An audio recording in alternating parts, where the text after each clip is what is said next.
Budget पेश होने वाला है। जी हां, बजट, आम बजट, जिसे देश का बजट भी कहते हैं।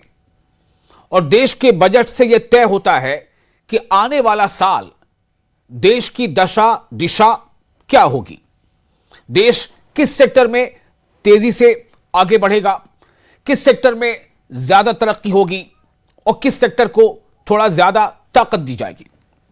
आज खास तौर से उसी पर हम चर्चा करेंगे JKLH प्राइम डिबेट में कि बजट जो 2026-2027 का पेश आने वाला है, उस बजट में कौन कौन से ऐसे सेक्टर हैं जिस पर ज्यादा तवज्जो होगी, क्या टैरिफ का असर बजट में देखने को मिलेगा, शिक्षा के लिए क्या होगा, क्या शिक्षा में बजट का आकार पिछले वित्त वर्ष के मुकाबले बढ़कर होगा, रोजगार के सेक्टर के लिए बजट में क्या कुछ और कितने प्रावधान हो सकते हैं। बहुत सारे ऐसे सवाल हैं जिनका जवाब ढूंढने की कोशिश करेंगे। बजट पेश होने से पूर्व जो बजट से जुड़े और अलग अलग सेक्टर से जुड़े जो माहिर हैं, जो एक्सपर्ट हैं, उनसे करेंगे सवाल जवाब। आप बने रहे न्यूज़ 18 JKLH के साथ। मैं हूं विशाल और आप देख रहे हैं JKLH प्राइम डिबेट।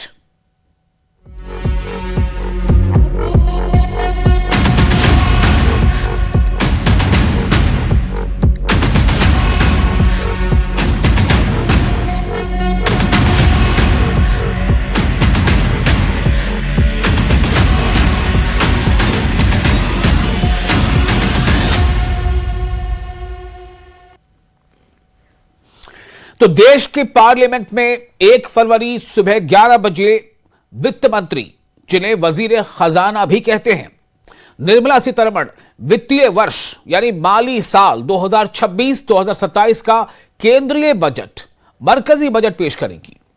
मरकजी हुकूमत के इस आने वाले बजट से तालीम, रोजगार, बाजार और कृषि के सेक्टर में कई नई पहलों की उम्मीद की जा रही है।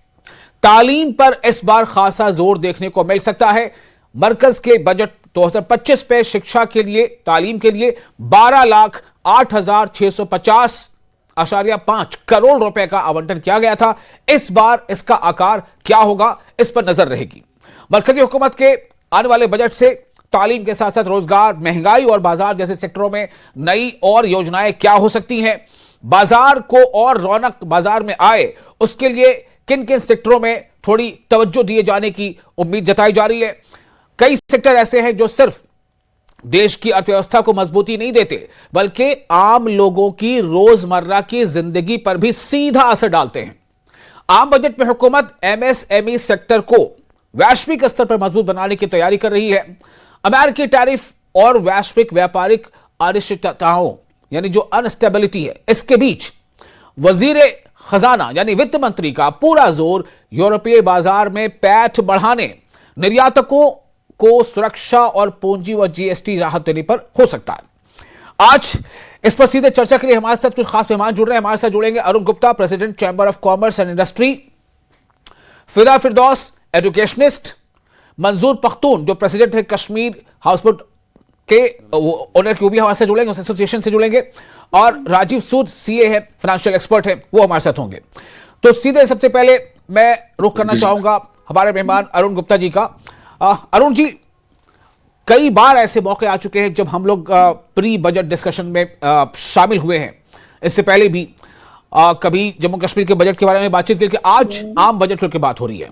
जो मौजूदा हालात हैं और जिस तरह से एक टैरिफ वाला जो मामला चल रहा है, आप इससे वाकिफ हैं, इन सब के बीच आपको क्या उम्मीदें हैं, कौन कौन से ऐसे सेक्टर हैं, या कुल मिलाकर यह बजट कैसा होगा? देखिए, सबसे पहली बात यह है कि हर जो भी राज्य हैं उनकी अर्थव्यवस्था जो है वो अलग अलग सेक्टर्स पे डिपेंड करती है जी। यहां तक टैरिफ का सवाल है, जम्मू और कश्मीर के अंदर इतना ज्यादा इसका मुझे नहीं लगता है कि कोई असर होगा। यहाँ जो जम्मू और कश्मीर जो है ये मेनली डिपेंडेंट हैं या तो इंडस्ट्रियल सेक्टर पे या टूरिज्म सेक्टर पे। अभी की बाकी के जो सेक्टर्स हैं, चाहे इरिगेशन सेक्टर है, चाहे अदरवाइज जो दूसरे सेक्टर्स हैं, एजुकेशन सेक्टर है, तो उस पे हमारा जो है फोकस बहुत कम है, क्योंकि हमारी जो डिपेंडेंसी है वो इंडस्ट्री पे और टूरिज्म सेक्टर पे है। इंडस्ट्री को किस तरह से हम लोग जो है यहाँ इंडस्ट्री ग्रो कर सकती है, उसके लिए हमेशा यूनियन गवर्नमेंट जो है स्पेशल पैकेज जो है इंडस्ट्री के लिए मुहैया कराती रही है, और उन्हें उम्मीद है कि इस बार भी उसके ऊपर पूरा फोकस होगा, क्योंकि इंडस्ट्री जो है जम्मू के अंदर या कश्मीर के अंदर जब तक यूनियन गवर्नमेंट की तरफ से एक हैंड होल्डिंग ना हो तब तक यहां पर सरवाइव करना उनका बहुत मुश्किल है जी। और दूसरा सेक्टर है टूरिज्म सेक्टर। देखिए टूरिज्म सेक्टर जो है आज उसके हालात ये हैं कि 15 अप्रैल के बाद जिस तरह से 23 अप्रैल के बाद यहां पर जिस तरह के हालात हुए और उसके बाद टूरिस्ट जो है उसमें कमी आना शुरू हुई, जिस तरह से क्लाउड बर्स्ट हुए, जिस तरह से लैंडस्लाइडिंग हुई, जिस तरह से पानी जो है बारिश की वजह से इतना ज्यादा यहां पर आया, फ्लड जो है उसकी वजह से यहां पर यात्रा जो है मां वैष्णो देवी की यात्रा भी कम हो गई जी। लेकिन मुझे उम्मीद है कि इस बार जो है हमारी वित्त मंत्री माननीय वित्त मंत्री जी का जो फोकस है वो ये रहेगा कि किस तरह से यहां पर टूरिज्म सेक्टर जो है वो ग्रो कर सकता है, और जम्मू के अंदर ऐसा कोई प्रोजेक्ट जो हमें मिले जिसकी वजह से यहां पर टूरिस्ट जो हैं वो ज्यादा से ज्यादा संख्या में आए। देखिए दो चीजों के ऊपर बिल्कुल ये दो चीजें आपने बताया अपने इंट्रोडक्टरी नोट में। मैं फिर आपके पास लौटूंगा, फिलहाल रुक करते हैं। आप फिदा फिरदौस हमारे साथ जुड़ चुके हैं, चूंकि फिदा जो है सोशल एक्टिविस्ट भी है और एजुकेशनिस्ट भी है। तो फिदा मैं आपसे जानना चाहता हूं कि एजुकेशन सेक्टर के लिए आप क्या देख पा रहे हैं कि क्या मिल सकता है और क्या मिलना चाहिए? बिल्कुल सर, ये जो एजुकेशन सेक्टर है it plays an important role, क्योंकि एजुकेशन से ही बाकी सेक्टर्स आते हैं। तो एजुकेशन में लास्ट टाइम हमने देखा तो उतना खास बजट नहीं मिला था, लेकिन इस बार हमें उम्मीद है जो एजुकेशन सेक्टर है इसमें बजट मिलेगा, अच्छा खासा मिलेगा, जिसमें एक ये अनएम्प्लॉयमेंट भी कैटर करता है और गरीब बच्चों की तालीम को भी कैटर करता है। और तीसरी चीज इसमें होनी चाहिए, इसमें किंडरगार्टन स्कूल्स इस साल एस्टैब्लिश होने चाहिए। हर एक स्कूल इंस्टीट्यूशन गवर्नमेंट स्कूल में, पब्लिक स्कूल में एक किंडरगार्टन होना चाहिए, फाउंडेशनल स्कूल होना चाहिए, उसके लिए बजट होना चाहिए, टीएलएम के लिए बजट होना चाहिए, जो टीचिंग लर्निंग एड है उनके लिए बजट होना चाहिए। Learning by innovatives, learning by activity based learning पे बजट होना चाहिए, और फोकस्ड एजुकेशन होनी चाहिए, वर्कशॉप्स होने चाहिए, ट्रेनिंग्स होने चाहिए उस्तादों के लिए, क्योंकि हमारे उस्ताद जब तक ना ट्रेन होंगे, जब तक ना वो खुद सीखेंगे तभी तो दूसरों को सिखा पाएंगे। तो एजुकेशन मैं समझता हूं जो लास्ट टाइम हमारा बजट था, यूनियन गवर्नमेंट ने जो बजट पास किया था बहुत ही कम था, और मैं इस वक्त समझता हूं कि इस बार एजुकेशन में अच्छा खासा बजट आया है। तो मैं ये समझूंगा हमारी स्टेट गवर्नमेंट जो है ये एक अच्छा खासा बजट रखेगी एजुकेशन के लिए, because education is the foundational sector for other sectors as well. Sir ठीक है, ओके। तो एजुकेशन पे आपकी उम्मीद है कि ज्यादा ध्यान सरकार जो इस बार दे पाएगी। हमारे साथ राजीव सूद जुड़ चुके हैं हिमाचल प्रदेश से, सीए हैं, फाइनेंशियल एक्सपर्ट हैं। राजीव साहब आपका बहुत इस्तकबाल है न्यूज़ 18 JKLH में, और आज हम चर्चा कर रहे हैं कि हमारा बजट कैसा हो सकता है। हमारे इस चर्चा से बजट का आकार बदल जाएगा ये जरूरी तो नहीं है, लेकिन हमारी चर्चा से ये तो पता चलता है कि फीडबैक क्या मिला होगा और क्या उसकी झलक बजट पे मिलेगी, देखने को नहीं मिलेगी। मैं सीधा सवाल आपके पास लेके आ रहा हूं, how are you going to see this budget, आम बजट? सर ये बजट वैसे तो महत्वपूर्ण है, एक तरह का आपके 25 साल इस सेंचुरी के निकल चुके हैं, अब नेक्स्ट 25 साल शुरू हो रहे हैं, 24वां साल स्टार्ट हो रहा है जी। इसमें कॉशन भी है और पेसिमिज्म भी रहती है इसमें थोड़ी सी जी। एक हमारे जो समझ लीजिए कि एक पेसिमिस्टिक तो नहीं कह सकता, लेकिन इकोनॉमिक सर्वे ने भी जो आंकड़े दिए हैं जी, उसमें उन्होंने कॉशन बताया कि आप एक्सरसाइज करें कॉशन इसमें, because that is very necessary. Economy जो है हमारी दौड़ नहीं रही है, पर एट द सेम टाइम वो इतनी कमजोर भी नहीं है, पर ग्लोबल जो अनसर्टेनिटीज हैं जी वो मैसियर से मैसियर हो जा रही है। पूरा का पूरा जो आपका लेके चलो, चाहे ट्रंप जी के टैरिफ की वजह से ले लो जी, या और भी कोई चीजें चल रही हैं, जैसे ग्रीनलैंड की है, यूक्रेन रशिया का वॉर है, वेनेजुएला का है, इन्फ्लेशन हमारा नीचे डाउन हो रहा है, ग्रोथ हमारी गवर्नमेंट स्पेंडिंग की वजह से हो रही है, प्राइवेट स्पेंडिंग की वजह से नहीं हो रही है जी। अगर ये आप देखेंगे स्टेट्स की तरफ से, जैसे आप जम्मू कश्मीर से हैं, हिमाचल प्रदेश या यहाँ से बात करें, तो हमारी जो फाइनेंशियल हेल्थ है वो वर्सन ही हो जा रही है, गिरती ही जा रही है। इस टाइम 18 स्टेट्स जो इंडिया के हैं वो डिक्लाइन कर रहे हैं उनकी रेवेन्यू। उसकी क्या वजह है? उसकी वजह सामने ही है कि जी। कोई सी जो डेवलपमेंट हो रही है, चाहे किसी भी सेक्टर में, चाहे एजुकेशन के सेक्टर में आ रही है या आपकी एग्रीकल्चर के सेक्टर में या कहीं पे बिल्कुल। भी आ रही है, वो जी। सही मायने में स्टेट्स तक पहुंच नहीं पा रही हैं वो। ठीक है। क्योंकि वो ओके राजू जी, मैं आपके पास आता हूं, फिर आपके पास आता हूं। मंजूर, आपको मेरी आवाज मिल पा रही है? हाँ जी, आ रही है जी। मंजूर पख्तून जी हमारे साथ जुड़ चुके हैं, प्रेसिडेंट हैं कश्मीर हाउस बोट एसोसिएशन के। मंजूर साहब, मेरा सवाल यही है, बिल्कुल सीधा सा सवाल है कि बजट तो 1 फरवरी को पेश होगा। मैं यूनियन बजट, आम बजट के ताल्लुक से बात कर रहा हूं। इस बजट से क्या उम्मीदें लगा रखी है आपके सेक्टर ने? चूंकि हर बार कुछ ना कुछ बजट से ऐसा मिलता जरूर है, लेकिन हर बार कुछ ना कुछ शिकायतें भी रह जाती हैं, कुछ अधूरी ख्वाहिश रह जाती है। तो क्या इस बार लग रहा है कि वो ख्वाहिशें पूरी होंगी? देखिए, जो ये बजट है इससे हमें ज्यादा तवक्कात है, क्योंकि जो 25 अप्रैल के बाद टूरिज्म का जो बिल्कुल डाउनफॉल हो गया है जी। ये पूरे जो इंडस्ट्री है टूरिज्म की कोलैप्स हो गई है। तो इसमें जो भी हमारे नए एंटरप्रेन्योर्स थे या जो हमारा होटलियर, हाउस बोट वाला, घोड़े वाला, टैक्सी वाला जो भी है, जो टूरिज्म के साथ जुड़ा है, एसोसिएटेड कोई भी बंदा इसके साथ है, तो टूरिज्म ना होने की वजह से सब सफर कर रहे हैं। और हमने एक रिसेंटली एक मीटिंग सीएम साहब ने बुलाई थी वो बजट के बारे में, हमने अपने फीडबैक्स दे दिए, हमने अपनी प्रॉब्लम्स उनके सामने रखी है, एक मेमोरेंडम भी दे दिया हमने उनको। तो हमें उम्मीद है इस बजट से, हमें ज्यादा उम्मीद है कि इस बार हमें ना उम्मीद न किया जाए, जो हमारी जेन्युइन इश्यूज है उनको एड्रेस किया जाए। अगर हम हाउस बोट्स की बात करेंगे, हमारे जो मुश्किलात है हाउस बोट्स में, हमें टिम्बर की जरूरत है, हमें एमनेस्टी की जरूरत है इलेक्ट्रिसिटी पे, हमें रिहेबिलिटेशन की जरूरत है, हमें रिहेबिलिटेशन पैकेज की जरूरत है, क्योंकि आगे आने वाले सीजन में हमें अपने आप को फिर से खड़ा करना है। और या लॉन्ग मोरिटोरियम लोन्स हमें चाहिए विद लेस इंटरेस्ट रेट्स। तो हमने ये सीएम साहब के सामने ये जो हमारी इश्यूज हैं बहुत लॉन्ग पेंडिंग इश्यूज हैं जी।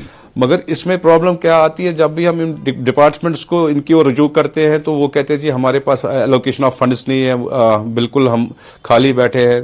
तो इन चीजों से हमें बिल्कुल आज तक जो मायूसी हुई है, इस बार हम उम्मीद करते हैं कि इस बजट में इन चीजों को देखा जाए, या एनवायरमेंट के हिसाब से अगर आप देखेंगे टूरिज्म मैं चाहूंगा जो है वो थोड़ा एनवायरमेंट आप के साथ भी जुड़ा स्पेसिफिकली हुआ बताएं है। कि क्या चाहते हैं, मतलब आपका ये जो सेक्टर वो क्या चाहता है? देखिए, फर्स्ट ऑफ ऑल जो हमारी मुश्किलें हैं, जो हमारी प्रॉब्लम्स हैं, 25 अप्रैल के बाद लोग बिल्कुल परेशानी की हालत में है। एक रिवाइवल पैकेज चाहिए टूरिज्म सेक्टर को। जी, ठीक है। तो आप ये कहना चाह रहे हैं पैकेज चाहिए, इस बजट तो से बड़ी उम्मीद है। बिल्कुल। मैं अरुण जी, क्या आप भी इससे इत्तेफाक रखते हैं कि package is needed this time for Jammu Kashmir to grow well?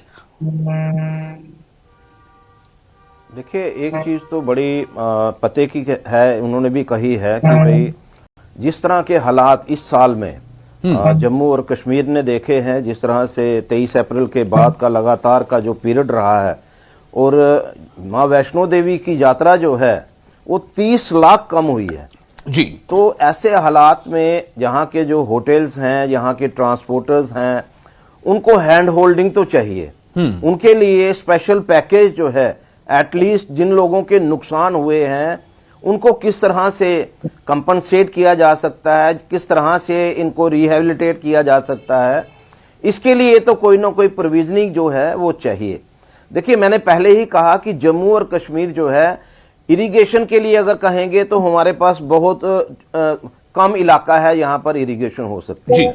लेकिन मैं इतना कहूंगा कि जो दो सेक्टर, अब एजुकेशन की बात है, नो डाउट कि एजुकेशन के बिना हर चीज, कोई भी चीज पॉसिबल नहीं है। लेकिन जो चीजें जो हैं आज की डेट में, अगर कोई एम्प्लॉयमेंट जनरेट कर रहा है तो वो इंडस्ट्रियल सेक्टर है, एम्प्लॉयमेंट जनरेट कर रहा है तो वो टूरिज्म सेक्टर है, वो टूरिज्म सेक्टर के साथ रिलेटेड, चाहे वो होटल्स हैं, चाहे वो ट्रांसपोर्ट है, चाहे जो बाकी छोटे छोटे बिजनेस हैं उनके साथ जुड़े हुए हैं। मैं इतना जरूर कहना चाहूंगा कि हमारी जो एक माननीय वित्त मंत्री जी से रिक्वेस्ट रहेगी कि देखिए, हम बड़ी देर से एक प्रयास कर रहे हैं, एक रिक्वेस्ट कर रहे हैं। अभी देखिए, यहाँ पर ट्रेन जो है, इंफ्रास्ट्रक्चर ट्रेन का बढ़ रहा है, ठीक है, मतलब आज अब ट्रेन के लिए अगर कहीं कोई रिपेयर करने की जरूरत है, हाँ, तो उसके लिए हमें दूसरी स्टेट में भेजना पड़ेगा। तो इंफ्रास्ट्रक्चर जब डेवलप हो रहा है तो यहाँ पर कोई ना कोई रेल कोच रिपेयर फैक्ट्री जो है जी। वो जम्मू के अंदर दी जा सकती है, जिसकी वजह से कुछ एंसिलरी यूनिट्स जो हैं वो भी सरवाइव कर सकते हैं। फिर तो अरुण जी, फिर तो आप लड़ पड़ेंगे आप आपस डिफेंस में जो कि है, जम्मू को मिले कि कश्मीर को मिले। कभी मेडिकल कॉलेज को लेकर के लड़ाई हो जाती है, ऐसा कभी कुछ नहीं नेशनल है, लॉ ऐसा- यूनिवर्सिटी को लेकर ऐसा लड़ाई हो कुछ- जाती है कि हमारी- जम्मू को मिले कि हमारी कश्मीर कोई- को मिले, किसी को ना हमारी- मिले बंद हो हमारी जाए, कोई किसी को ना मिले बंद हो जाए, ऐसा भी होता है। देखिए ऐसा कुछ नहीं है, हमारी किसी से कोई लड़ाई नहीं है। कोई ऐसा प्रोविजनिंग की जा सकती है ऐसी जगह पे लगे जहां पर दोनों को बेनिफिट हो। कुछ ऐसी चीजें होती हैं, उसको गवर्नमेंट को अंडरस्टैंड करना पड़ेगा कि कोई ऐसी जगह यहां पर उस जगह को भी बेनिफिट हो और जो जम्मू को भी कोई नुकसान ना हो, कश्मीर को भी नुकसान ना हो। ठीक है, हमारा मानना यही है। ठीक है। और मेरा ये मानना जी। ये है कि जब तक ये हाँ। दो सेक्टर जो हैं जी। ये इनके ऊपर तवज्जो नहीं रहेगी, यहां जम्मू और कश्मीर के अंदर हमारी जो इकोनॉमिकल पोजीशन है वो ग्रो नहीं कर सकती। देखिए, आज हम रोजगार सेक्टर की मेरा बात यही कर रहे है हैं, कि भाई यहाँ एजुकेशन सेक्टर की बात कर रहे हैं, और इसी आप ही के मतलब ये हमारे जम्मू कश्मीर में ऐसा हो गया कि जम्मू में एक अच्छा खासा medical college of excellence Shri Mata Vaishno Devi institute of medical excellence, उसे बंद कर देना पड़ा है ना। ये मतलब क्या तवक्को कर सकते हैं, जो भी कारण रहे उसके। कुछ चीजें जो हैं जी देखिए, कुछ चीजें जो हैं वो जुड़ी होती हैं धर्म के साथ।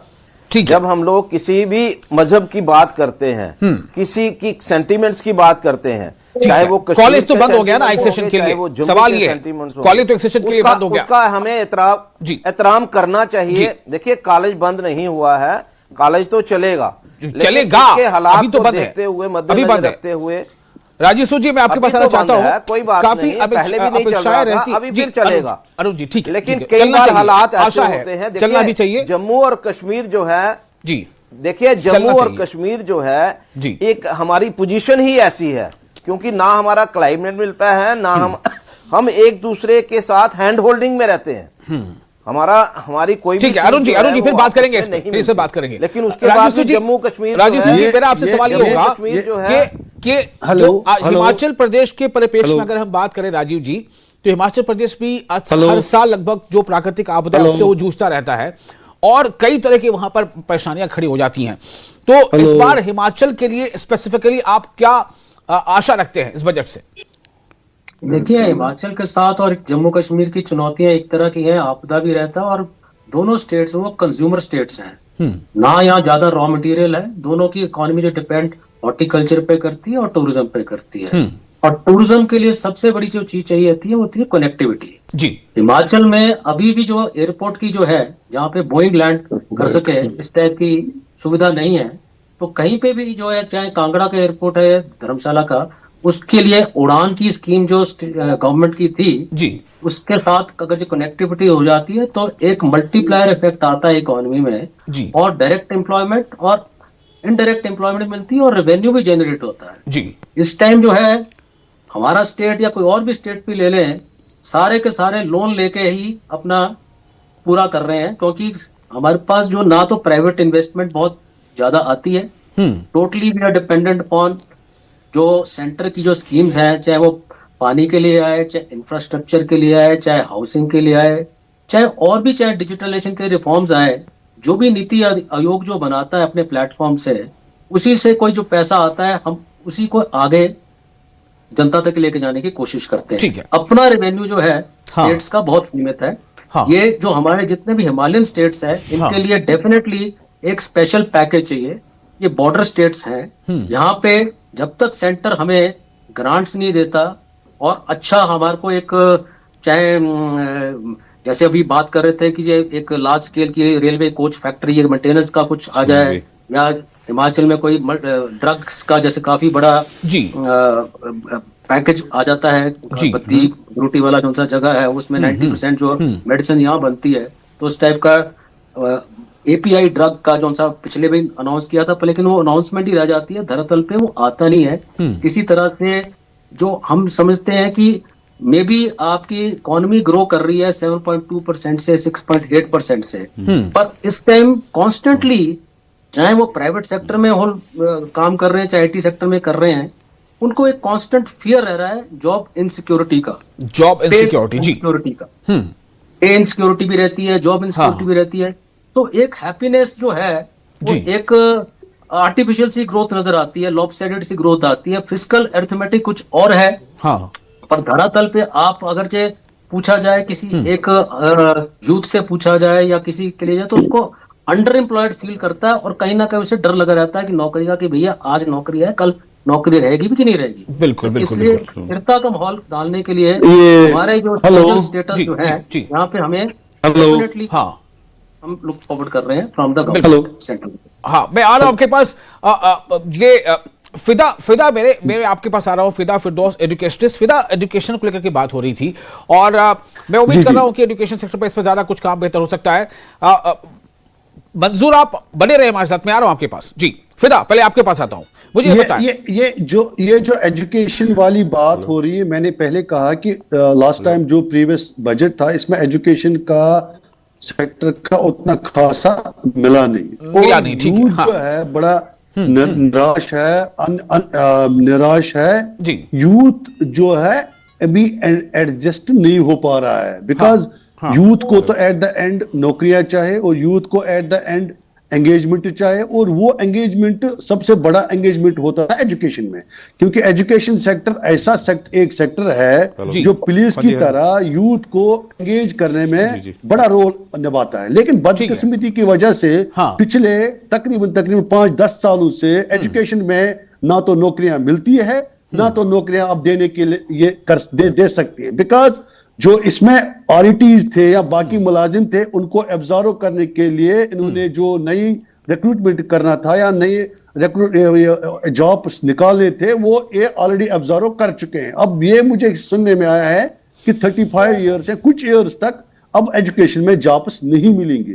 तो मैं समझता हूं यूथ जो होता है बैकबोन होता है हमारे नेशन का, हमारे स्टेट का, तो इस बैकबोन को अगर हम प्रॉपरली यूटिलाइज नहीं कर पा रहे हैं या इनको प्रॉपरली इनका एनर्जी हम प्रॉपरली यूटिलाइज नहीं कर पा रहे हैं तो देश को बढ़ाने में दिक्कत होगी, बिकॉज हमारा टैलेंटेड यूथ, इनका टैलेंट जाया नहीं होना चाहिए। और एजुकेशन में एक जो अभी हम में से कोई पैनलिस्ट कह रहे थे कि पैकेज होना चाहिए, तो एजुकेशन में एक सेपरेट एम्प्लॉयमेंट पैकेज होना चाहिए। ये जो पैकेज बंद हुआ है, जैसे कि टीचर अब कोई लगता नहीं है, अब टीचिंग जो है बंद हुआ है, तो इससे जो युवा है अनएम्प्लॉयड क्वालिफाइड युवा ठीक है, आपकी बात क्लियर हो गई। जी बिल्कुल, आप कह रहे हैं एजुकेशन सेक्टर में उसको हमें जॉब ओरिएंटेड होना चाहिए। ठीक है मंजूर, मैं आपके पास आ रहा हूं, फाइनल कमेंट आपसे लेना चाहता हूं। जी मंजूर।